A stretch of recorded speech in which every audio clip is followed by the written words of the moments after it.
So that's back, guys.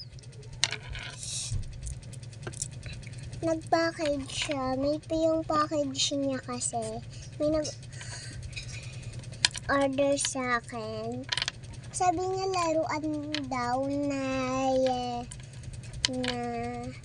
blue na rabbit. So, hindi ko to kayang i-package eh.